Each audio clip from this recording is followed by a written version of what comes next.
The Jefferson Files, Part 8, Jefferson and the Myth of Enlightenment. Welcome to Burden of History, where truth isn't just told, it's restored. This is Part 8 of the Jefferson Files.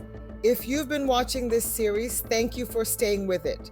And if this is your first time here, subscribe now, because what you're about to hear is rarely taught, but urgently needed.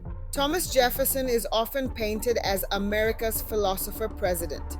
He read Greek, spoke French, studied architecture and science, but his intellect didn't stop him from being a white supremacist.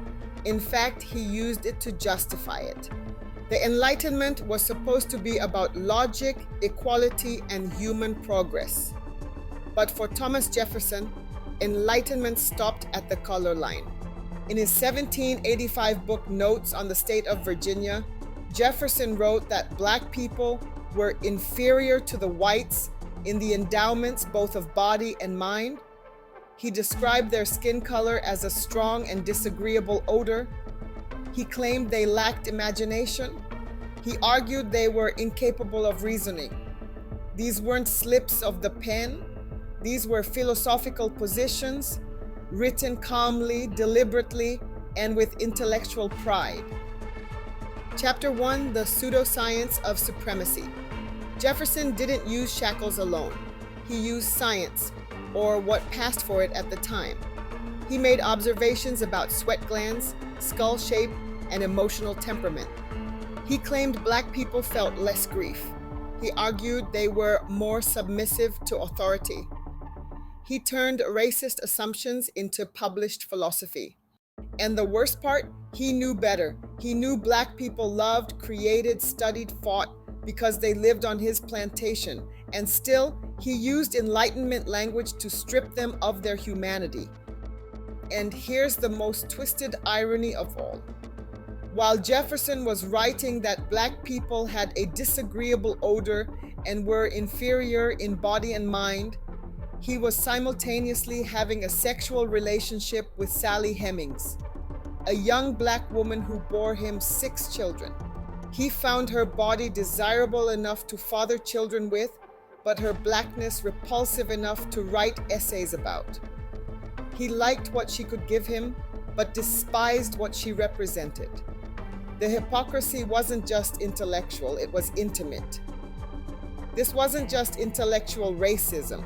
It was intimate exploitation dressed up as enlightenment.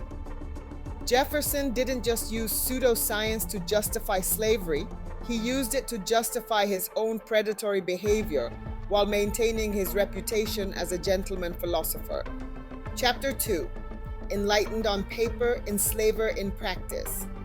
Jefferson believed in education, but kept enslaved people illiterate. He believed in liberty, but kept over 600 people in bondage. He designed beautiful buildings, but never paid the men who built them. He wrote about morality, but sold children when money ran low. This isn't a contradiction, it's a mirror of a man and a country that used high ideals to hide low intentions. Author's note: the myth of Jefferson as a great thinker survives because it's convenient, because it lets people admire a genius without confronting what he did with his genius. But intellect is not virtue, and philosophy without humanity is just decoration for cruelty. Jefferson didn't misuse Enlightenment. He modeled how white supremacy could dress itself in elegance, how racism could hide behind a bookshelf, and how slavery could be justified not with rage, but with reason. If this truth made you uncomfortable, good. That's how healing begins. Like the video. Comment your thoughts. And share this with someone who still quotes Jefferson like he was a saint. Subscribe to Burden of History because in Part 9, we follow the lives of Sally Hemings' descendants and what happened to the family America tried to erase. This is the Jefferson Files, and the truth deserves to be heard.